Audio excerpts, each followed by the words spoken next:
Welcome, everyone, to another episode of HR and Payroll 2.0. I'm Pete Tiliakis, and as always, I'm joined with my distinguished colleague, the Julie Fernandez. Julie, how are you? Doing great. Thanks, Pete. I think we're both recovering from some awesome conference week.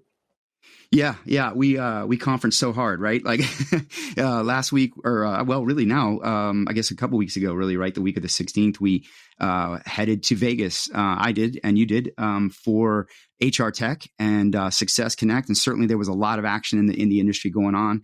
And I made a surprise visit this week here in Dublin at the GPA Awards, the Global Payroll Association, and want to give a recap on that. It was really, really an exciting night. So how did you think it went, Julie? Did you? I know I left there exhausted. My voice was shot, and I'm not a partier, right?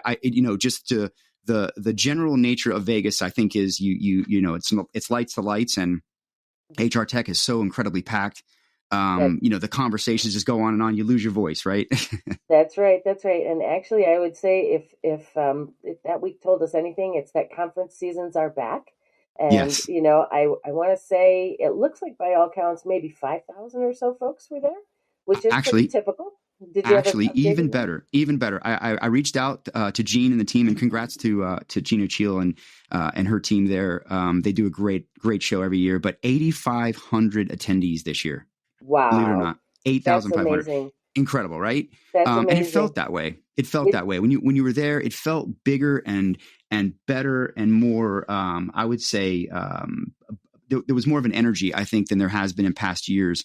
And the booths, right, were bigger than better. I saw some crazy things there, but yeah, it was so great to see that. 2,100 people attendees over at SuccessConnect as well. That was kept kind of lean. And of course, Workday was packed. I have to believe that probably had at least 5,000 to 10,000, if not possibly more. So yeah, sure. Wow, really great. Most of the folks that we were talking to in Vegas had counter teams sent over to Workday Rising, and I would say in the expo hall, well over 400 vendors. I think I counted a handful, more than 425, 426.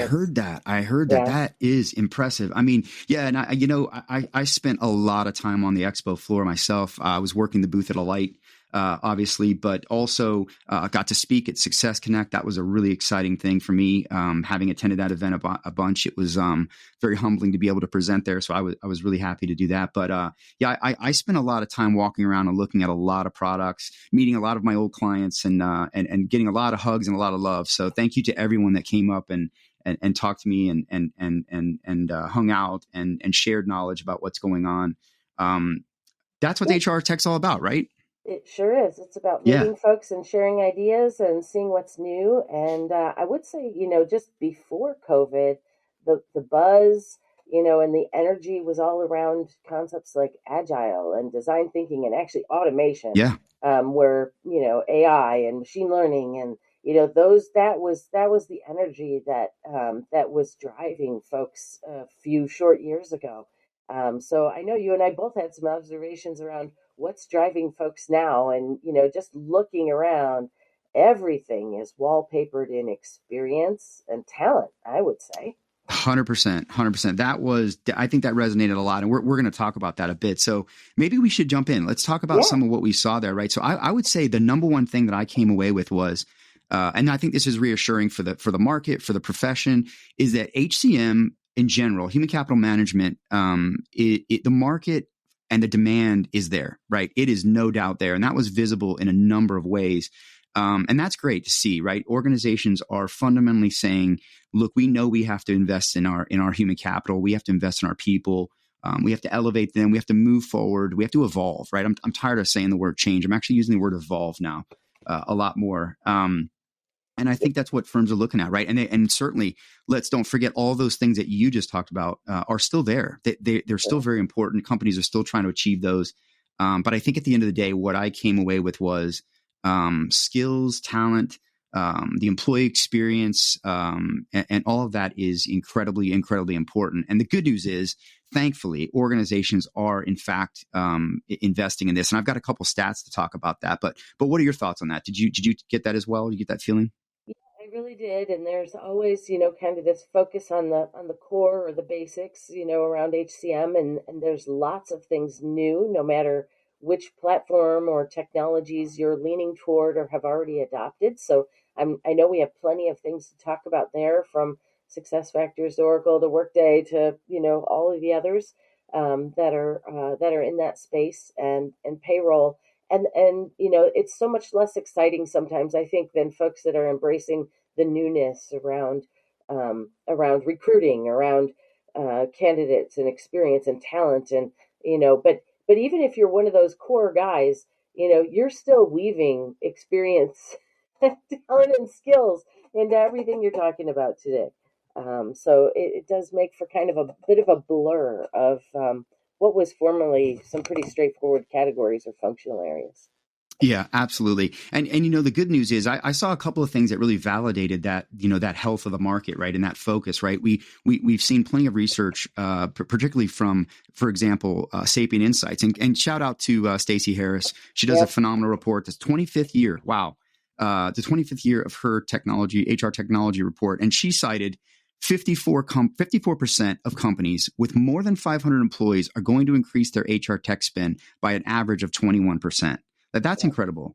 And I think that points to that health. And interestingly, half of firms expect to replace, enough, payroll time and analytics, right? Really bubbled up to the top. So not just the talent side of things, the back office, thankfully, is also getting some attention.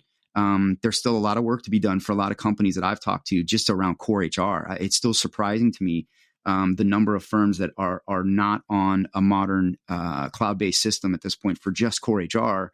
Let alone payroll, let alone global payroll. And now time, of course, is getting, often build to gross, right, is sometimes and oftentimes the heavy lift in payroll for many companies, bringing that data to the point to be able to start the gross to net calc. And that, I think, is there's so much work being done there around advanced scheduling and shift swapping capabilities with AI that I think a lot of firms are looking at that in context with payroll. And then, of course, analytics, right? I love to see the fact that analytics bubbled up. And there's some interesting things there that if you could go look at that report around where firms need to, need their data, but also, I think are learning that, it's difficult, right? Saying you're going to implement analytics is not just doing it, right? You've got to actually know how to actually leverage those reports and work from them. And I think there's a lot of organizations that are trying to tap their data and figure out how to become a more, data-led, HR organization. So, some good stuff there. Yep, and those stats, that didn't end. There's a lot to highlight in that 500 to 5,000 employee space, but the stats and the investment weren't that much different for the large market, the above that 5,000 employees. I think it was 55% instead of 54% of technology increase in technology spending, and it's on some different things, some different areas of focus, because they more often maybe have already worked their way to a core platform and are continuing to roll out, but the story was very much the same, no matter which size we were talking about. So just, again, Stacey, great information that she presented. Yeah, she had some really good bits too. And I would encourage anyone to go out there. She actually shared her slides on the Sapient Insights website. So go download that presentation if you didn't make it to HR Tech. It was my favorite presentation, I think, of the week. And she also cited, the fact that HR has got to become more strategic, right? I think it was 46% of firms surveyed by Sapient this year cited that HR as contributing strategic value, that there's more work to do, right? That they need to see HR be more strategic, and that's going to take tools and technology and insights, right? That analytic data, but HR also has to embrace that role, I think, and really has to perform it and behave in that way, and start to leverage this great technology to push more value back to the business, give employees more empowerment, and hopefully help them navigate where they're headed. So I think it's a big opportunity for tech providers to really improve on reporting quality. That was one of the biggest gaps in functionality this year, right? She showed that there's a 30% functionality gap across applications, HRMS, payroll, recruiting, all kind of topping out in the 40% range, right? So there's a lot of opportunity there for firms to do a bit of work on those tools that are going to help HR kind of level up, so to speak. Yeah, and I would say without shortchanging any of the idea that HR does need to dial it up a notch and become more strategic, I was really interested in some of the stats that she had around the HRIS function. The first one was, she mentioned that 60% of HR leadership is setting config and content security strategies. So, for so long, there was this battle about, where does HR tech strategy reside? Does it sit more on the HR side of the house? Does it sit more on the IT side of the house? We're definitely seeing it kind of fall over to the HR, to the HR side of the house, where those configurations and the rules, live with the HR Yeah. process expertise. And a very scary stat to me was the drop that she referenced, seeing of 33% drop in HRIS professionals that had 10 years or more experience. And at a time when data and HR technology foundationally is so important to getting it right, having that type of an exodus of, maybe you're harder to find HRIS professionals with the right degree of experience to sew everything together and really create integrated experience and rationalize data. That just seems like, oh my, how are we gonna fill that gap or make a recovery from that sort of an exodus in our field? Yeah. Excellent point. Excellent point. That's something I think we all kind of forget in this industry, is that HR and payroll has not been immune themselves to the talent shortage, right? The That's talent right. gaps. And I know it's a big issue for payroll. I was having a conversation with a longtime colleague of mine, in the industry, who is a payroll manager or payroll leader, tax leader for one of the larger manufacturers, who was there making a number of different sort of buying, not decisions, but kind of looking at products they needed kind of address in their ecosystem. And they were saying, that is a big issue for their payroll team. They're going to lose I think it was a third or so, a large number of folks to retirement. And, thinking about that succession plan and the reskilling and the upskilling and all of that, I think is a critical for HR as well. And let me ask you this: what do you think about the whole idea of? I think you're seeing more and more of the trends around the frontline manager taking on a bit more of an HR kind of role than maybe they had in the past. And I think some of that is that talent shortage, but also, right, like that's who's dealing with the employee day to day, living with the employee, if you will. And with so much of the self-serve and the analytics and the modernization of what we're seeing, the more empowerment of the manager and the more empowerment of the employee, I think that is naturally kind of occurring. Are you seeing that in your work? And what are your thoughts on that? The frontline manager kind of becoming more of an HR practitioner in some ways. Yeah, I think it's expected if you do. There's a lot of expectations that folks have with the self-service, right? And Yeah. kind of moving things into the self-serve model. And a big expectation or layer of expectation actually resides on the frontline manager, Yeah. because the expectation is that they're using dashboards and pulling data instead of relying on pushed reports, and that they can make sense of it, and that they're inquisitive around what it means and how to apply it to their business. And those are sometimes skills that are not, if you haven't exercised that muscle before, you may need Yeah. some coaching into exercising that muscle. And so it's kind of built into the whole assumption of, us moving into more consumerized technology. And yet, there is an evolution and a training and some skills that need to go along with that. Totally. Yeah. Yeah. Yeah. It's everything, right? It's people, process, and tech, right? We need that mix. I think, that's an old phrase, cliche maybe, but it is true, right? That those ingredients are key, Yep. to Yep. all of that. Hey, So yeah, when that's you great. when you Yeah. were Go ahead. mentioning when we were talking about the skills exodus, I'm constantly reminded of some stats I'd seen from ADP Yeah. around payroll practitioners. Maybe six or 8 months ago, and they were related to the fact that the average age right now of the payroll specialist is 48, and most of them Yeah. have less than 3 years experience, like 60%, almost Wow. 60% of Wow. payroll specialists today have less than 3 years experience. So, we've lost a huge amount of experience, as Yes. Stacy mentions on HRIS, as you mentioned on payroll supported by ADP numbers. I mean, there's a lot going on in the talent end of our core HR and payroll business. Yeah, the interesting thing, I've had a lot of conversations over the years with executives in consulting, at vendors, in as practitioners, who have talked about that challenge. Like, how does, many of us did not aspire to grow up and land in payroll, right? I mean, we just sort of ended up there and, for good, bad, or whatever, a lot of us stay, right? There's so many, thankfully, so many folks come into payroll and don't leave, that profession. But one of the things I love is, over at the GPA, right, the Global Payroll Association, Mm-hmm. Melanie Pizzi and her team are, and I can talk about the event a little bit later, but they're kicking off an initiative called Payroll is a Career. And it's entirely centered around this issue, right? How do we promote payroll as a career path? How do we pull people to come into the industry, right? I was saying those executives I've sort of heard this a lot of is, how do you convince someone to start their career in payroll, right? No one really thinks of that, I don't think. And how do you get that, college grad or even maybe not? You don't necessarily have to be a college grad to get a career in payroll or start a career in payroll. How do you do that, right? How do you entice someone to do that? And I think, my opinion is the future of payroll we've talked about is going to be very analytical. I think that's what you have to play to, right? That those folks that are really into that sort of analytical side of things, and start looking to those future practitioners. But I love that initiative.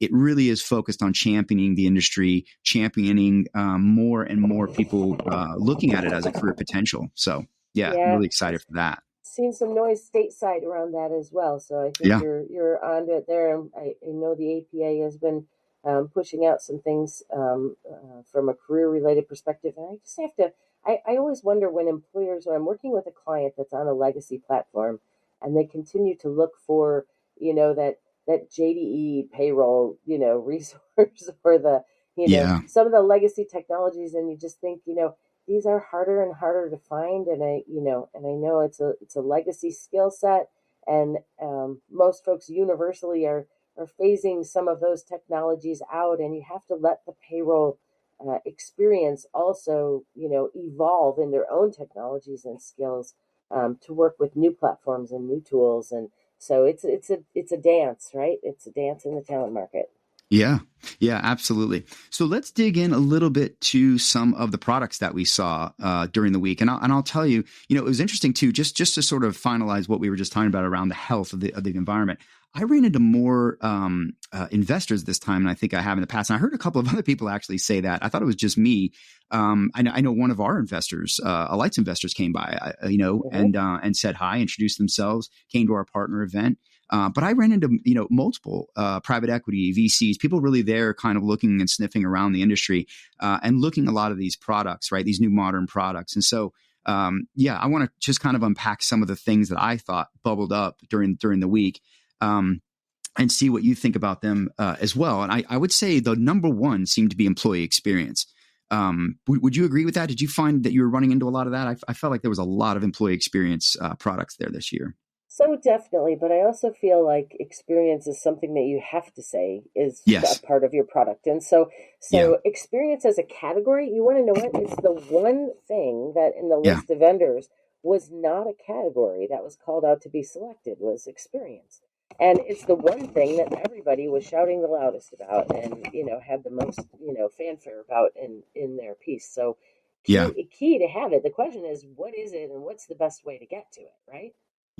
Yeah, totally. I mean, even in the startup pavilion this year, I didn't get to go to the Pitch Fest entirely. I think I saw a little bit of one of them, but the winner was, and shout out to Spotlight, they won. They're an employee experience solution, right? So just underscores what I think. You're right, though. I think everything is becoming an experience platform, right? Fill in the blank in front of that, whether that's learning, whether that's whatever. I think you're right. They are all kind of going that way. But I think it also speaks to the fact that HCM might not be hitting the mark yet with employee experience for there to be so many solutions looking to kind of improve on that. So I think there's still a lot of work to be done in this area. And again, I think we're talking about the employee experience. It's bigger than just this tech, right? It's way bigger. It's culture. It's meaningful work. It's leadership helping you achieve both your personal and professional goals. So remember, I always emphasize this. It's so much more than technology. It has to be all of those things. And it's incredibly critical right now as employers are really just clinging to their talent and trying not to lose people and really compete. So Yeah, it really is interesting what is going on there. And in fact, I think we saw, if I'm not mistaken, in some of the research that Stacey was presenting, there was a drop in overall vendor satisfaction and user experience scores this year, about 7%. So there's Yep, work to be done, not just on the tech side, but also on the vendor side, the governance side of delivering and creating a customer experience, in the space. So a little bit of work to do there, but interesting to see so much employee experience this time. absolutely. It's the name of the game this year for sure. Yeah. Another couple things that were, I think, on well attended, well on display was obviously payroll. Was really happy to see all of the major vendors there. Hmm. Global, not as represented as I thought it should be, but I understand this is HR tech, so it does slant a little bit towards the HR side a little bit more, and maybe the global folks, kind of do some other events, but a lot of SMB providers there.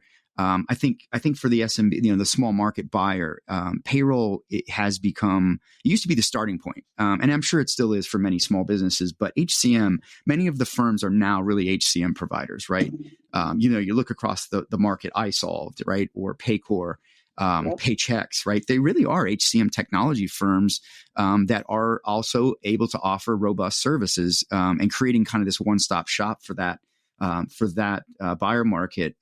So it was great to see, payroll was well attended. Earned wage access, another one that I think I ran into so many of the vendors there. So it was good to see payroll a rich turnout, and certainly critical, right? For all the reasons that we all know.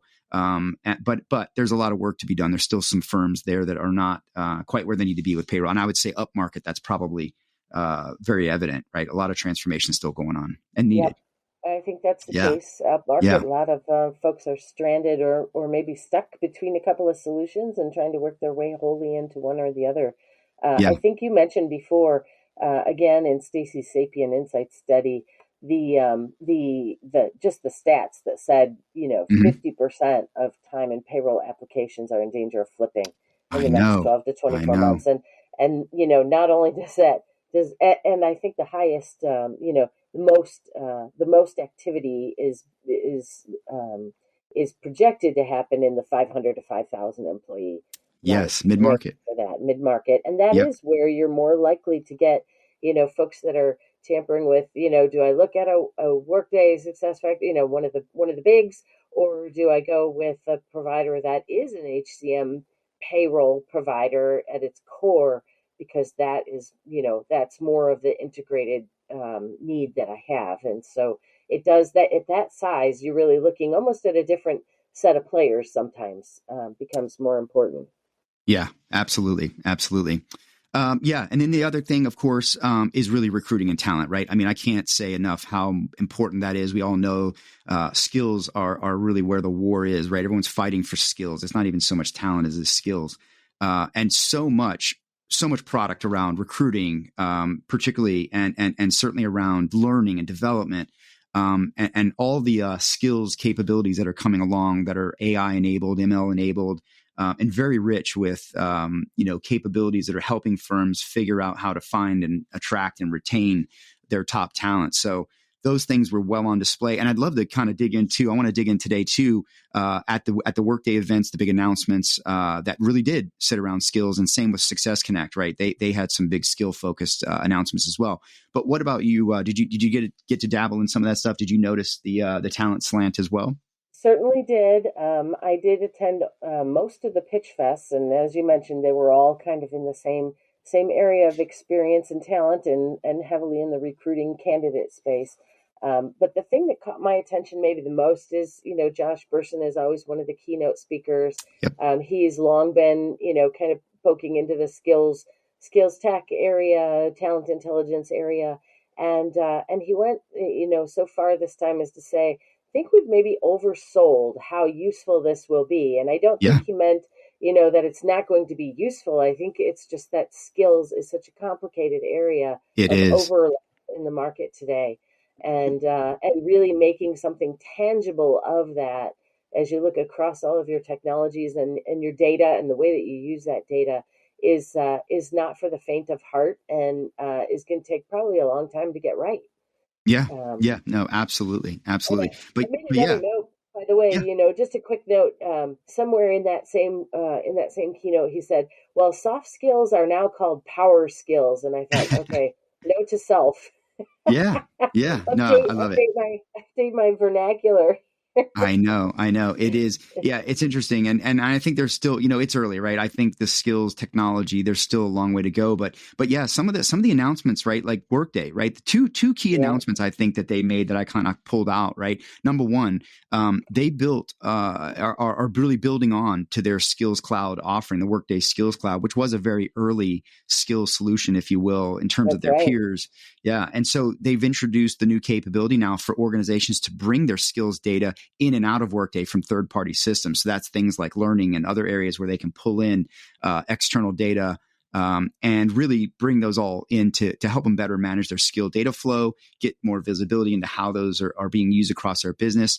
And then, of course, export that from Workday to other systems, right, for sort of Yes. bidirectional exchange of data. So that's a really critical Yeah, addition there. I have a question, Yeah. Pete. In Yeah. that announcement, was there much talk about rationalizing that? So I think, some of the biggest challenge in the skills tech area is just that different external sources have different skills libraries, right?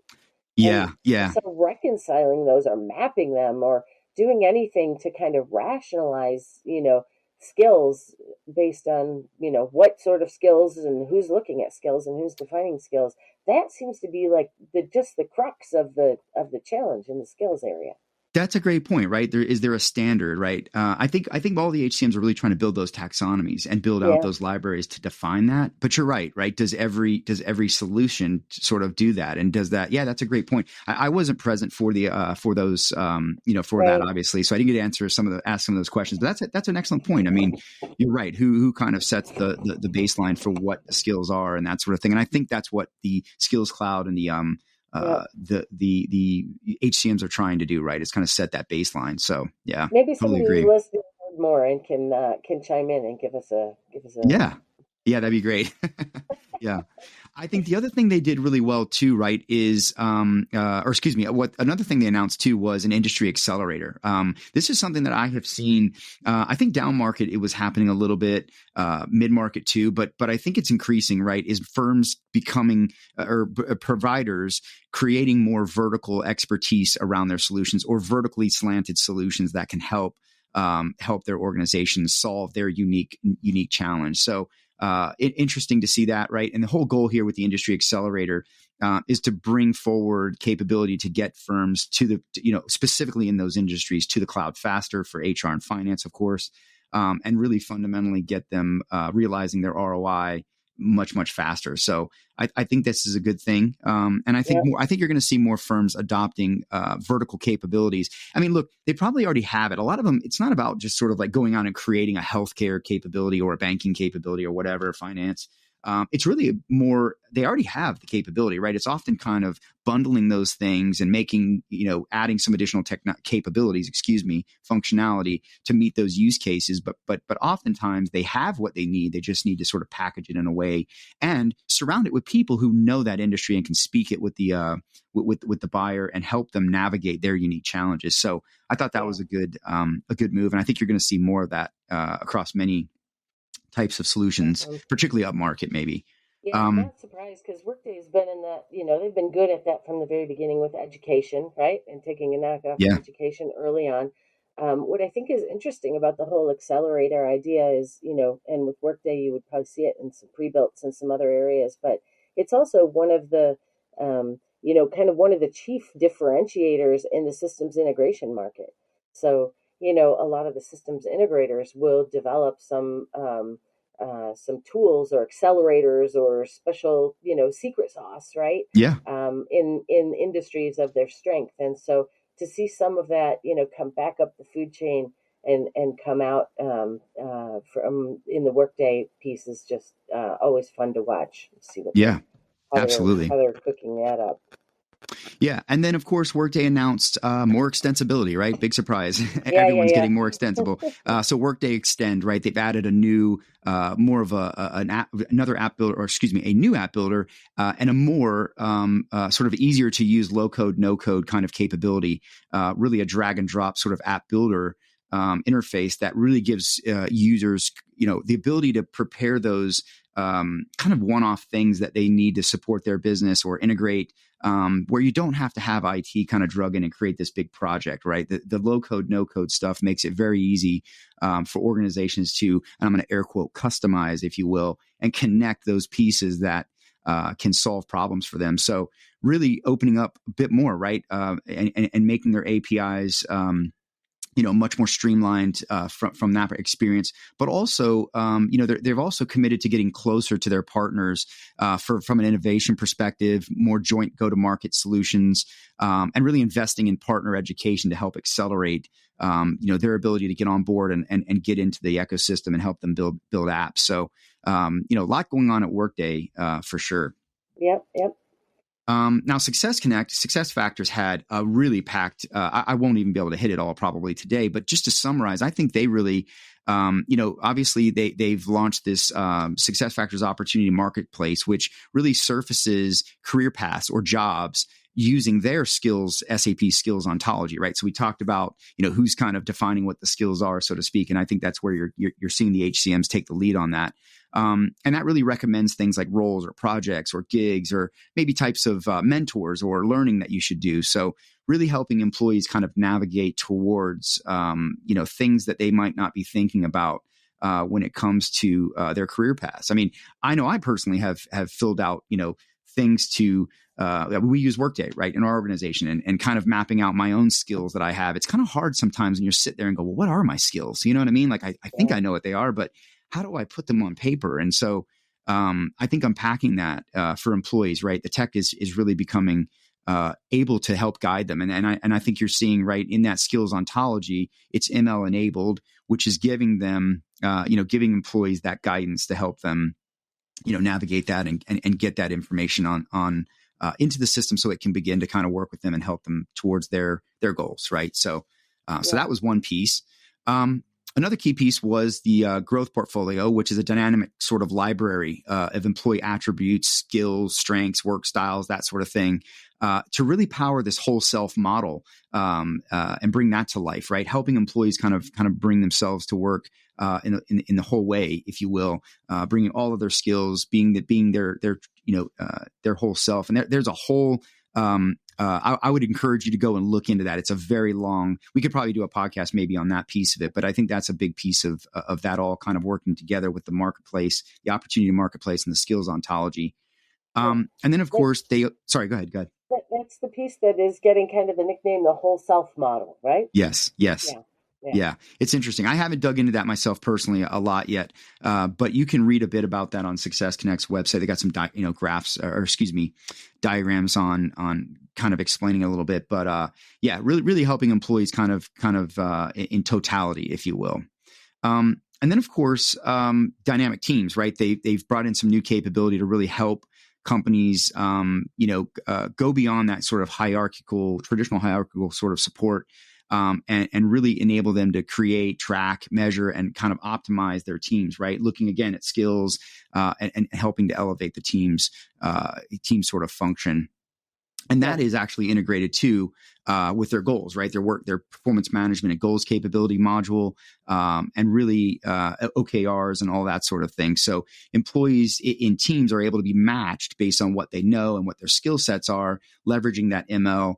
And of course, the SAP SuccessFactors Opportunity Marketplace as well. So a lot of focus on talent in both of those roadmaps, and a lot of functionality coming out to help with those things. Yeah, I see. All of the platforms really doing as much as they can to make better use of talent, right, and more robust and more fluid use of talent. I think in the end, the assumption is that drives productivity and engagement and happiness and, just all sorts of things that we're expecting drive outcomes. And the proof will be in the pudding. Yeah, we'll see. I mean, I think it's going to take, but again, it's not just tech, right? I mean, it's going to take people, right? Thinking through these things and working and being practical and working together. And Yeah, I mean, I think employees too have to really think about what they want, right, and work with their employer to figure out how to achieve that, right, personally and professionally. And it seems like we're getting we're working in a world where that is an open door, right? Folks are really trying to accommodate, and you have to now if you want to compete for talent, you've got to accommodate people's goals and aspirations, and I think that that's a lot of that all kind of comes into play as well. So it's exciting. It's exciting time. Yeah. I think it's an exciting time to be an employee. It's also an exciting time to be a practitioner, for sure, to see all these things coming about to help. Yeah, it sure is. Yeah. I know I think the Oracle equivalent on the roadshow kind of these same weeks has been Oracle Me, right? Yes. And the experience features. So, they're definitely in the, kind of in the same path of thought and development, with Oracle Me being the big show, the big item showcased at HR Tech this week. Yeah, I didn't get to get. I've seen a demo of it before. I didn't get to check that out at HR Tech actually, but no, it is very good experience. I know the mobile experience is great, but the entire capability has come a long way, and Oracle is doing very well with that solution. From what I understand. So just a packed HR Tech, right? What else, Julie? Anything else you have, from that? I'd love to kind of update you on what I learned here in Dublin at the GPA Awards, the Global Payroll Awards too. But what about HR Tech? Anything else?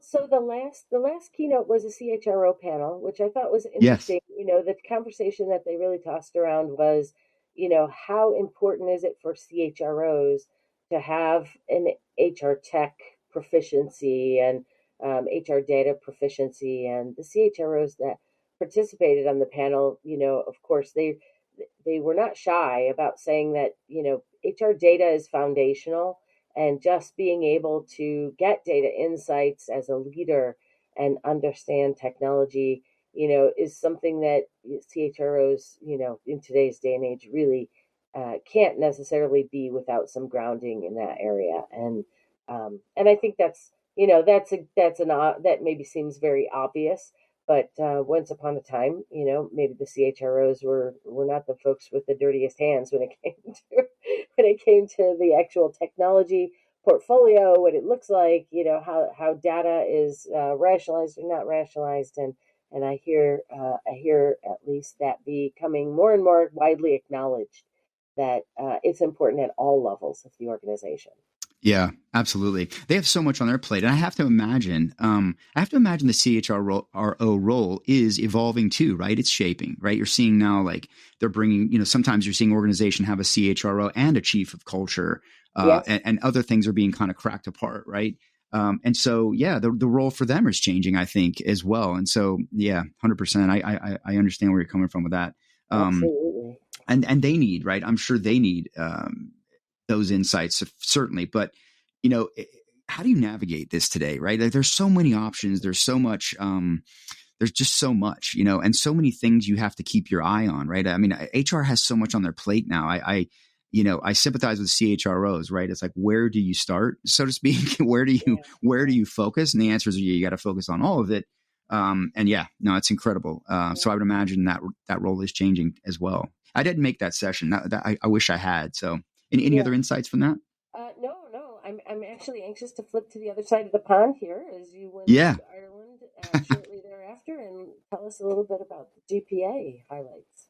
Yeah, well, the GPA Awards, if anyone isn't familiar, the Global Payroll Association runs award shows every year, really recognizing the industry, right? And it's a very, very elegant black tie event. It was here in Dublin. I think it might be here every year.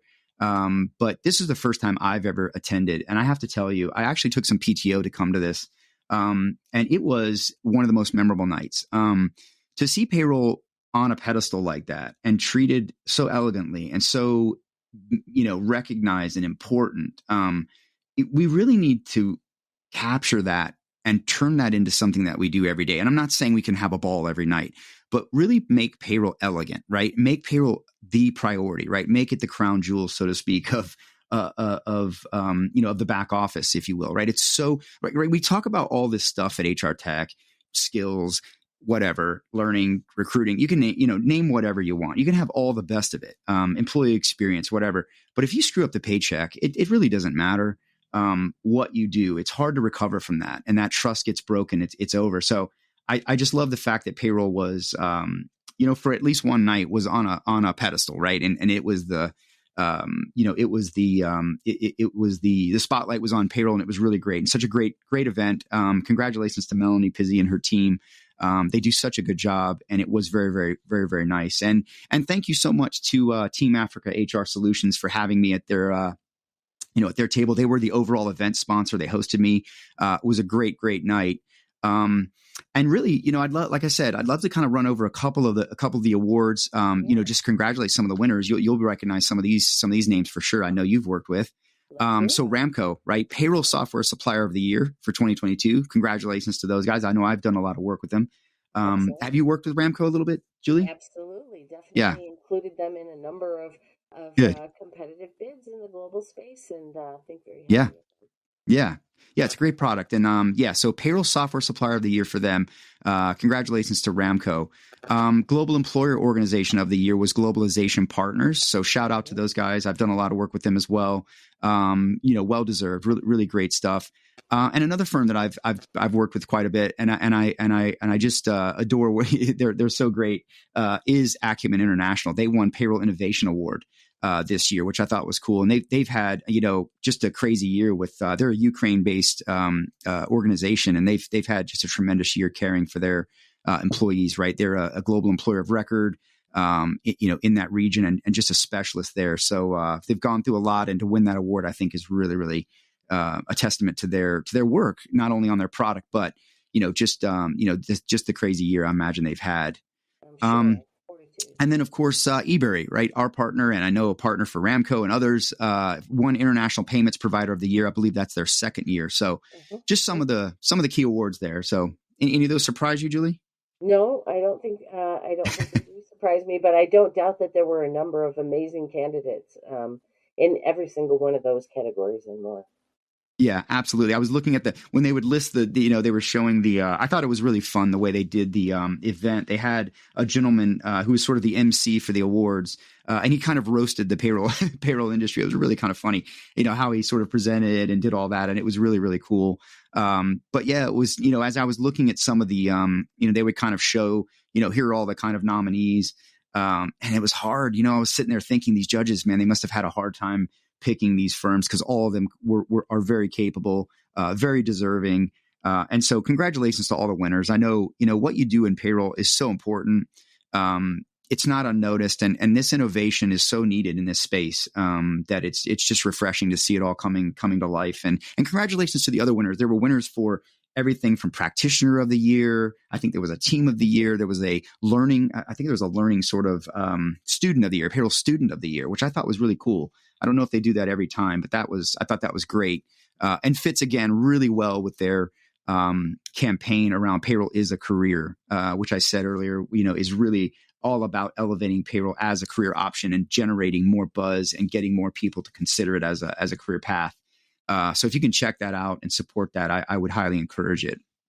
What a great message that balances, the idea. Sometimes it's easy to feel, if you're the payroll practitioner, that everything's getting lost in a sea of experience, or vice versa, right? When we highlight some of the latest and greatest that's out on the circuits. And so, what an uplifting message for folks who are actually in the trenches, in the core functioning of HR and payroll every single day. It is a profession, and it's one that we should be proud of. It absolutely is. It absolutely is. I want, I know I say this, but I want to see it become elegant all the time, right? I'm thinking about writing an article about this, right? Payroll should be elegant, right? I mean, look, the reality of it is payroll, it's never going to be a strategic function. Let's be honest, right? It can add value to achieve strategy, but it's never going to be strategic. It's a cost center. Let's be honest, right? But the role is changing, and it's not what it was before. It's not, and it can't be treated any longer like just a simple process. It's not simple. And it's very risky if you are doing it at scale in a global organization. And it is hard, and payroll makes it look easy every week. They make it look easy, and they should be commended for that, and they should be supported. And so what I really want to see is not only us looking at it as a career path, but I think it's time that we, again, kind of back to that whole elegance thing. I would love to see, for payroll to really elevate, right, in the organization, I get asked this a lot by folks. How do you do that? How do you level up in the organization, right? And certainly it's investment, as you know, transformation, technology, all of that. But payroll has to have a voice, and they have to earn that voice, right, with their data, with their reliability, all of those things. But I think the C-suite and the leadership in the organization needs to, it's a top-down, bottoms-up thing, right? You need that part of the organization looking to payroll as an outlet for that, quality data that they can use to make decisions, quality insights to help guide them through, compliance related impacts to what they're trying to achieve, and really being an agility, as we talked about, agility enabler for the business, right? And if they're not empowered with that respect and that capability and that investment, it's hard for them to do that, right? When you're kind of, if you're working every day with one arm kind of tied behind your back and you don't have a lot of respect, it's going to be very difficult for you to show a lot of value, right? You're always going to be on your heels. And I think it's time, right, that we really do make payroll elegant every day, and we elevate it, right? We invest in it, and we look at it as the vehicle to bring all this great stuff that we talked about at HR Tech to life with the paycheck, right? Again, you can recruit your rear end off. You can have the best employee experience. You can do all of the right things, train, care for, performance manage, invest in employees' well-being, all of that. But if you don't get the paycheck right, it's game over. So right. Love to see the profession elevated for sure. All right. Well, let's work on that. We got that. Maybe that's part of our core 2.0, right? Payroll. It is. Our 2.0. It's exactly what we're here for. Maybe it's not as much about being strategic as it is about outcomes, right? We're seeing a shift in language to outcomes. And certainly if your folks aren't paid and paid properly, then, there aren't any outcomes. Yeah, no. that are good. There aren't going to be many more outcomes between each other, right? Yeah. Right. No, absolutely. You're absolutely right. That's exactly what we're here for. And I'm actually testing this right now with the Global Payroll Management Institute, right? We're really trying to understand. I'm very passionate and interested in figuring out where does the value come from payroll, and how do organizations see that value? How do they, what enablers give them the ability to deliver that value back to their business? And I think there's a lot of value that payroll can add, right? It's not just paychecks, it's insights and help in making impactful change, right? And so, yeah, that's certainly what we're here for, certainly what we're all about. And good stuff. Great. Well, that makes for a heck of a conference week wrap, I would say, Pete. It does. We covered a lot of territory, and it felt like it. Yes. Yeah. Well, look, thank you so much again for joining us. And I got to tell you, Julie, just a quick thing. I know you this is going to be a surprise to you. I didn't tell you this before. I looked at our numbers last night, and I have to tell you, I won't share them, but I will tell you thank you. Thank you so much to all of our listeners. I have to tell you, a few people even came up to me at HR Tech, here at the GPA Awards, and somewhere else. Maybe it was SuccessConnect. I have had a few people come up to me and say, we listened to the show. We loved the first episode. Please do more. And really being supportive. So thank you to everyone who's helped us get this off the ground. It means the world. And our numbers look incredible. They really were exceeding my expectations. So I'll share that with you after this. And we got more to come. I echo the thanks, and let's keep having fun with this. Yeah, more to come. We've got some great episodes planned here coming up. So stay tuned and stay with us, and we will be back soon. All right.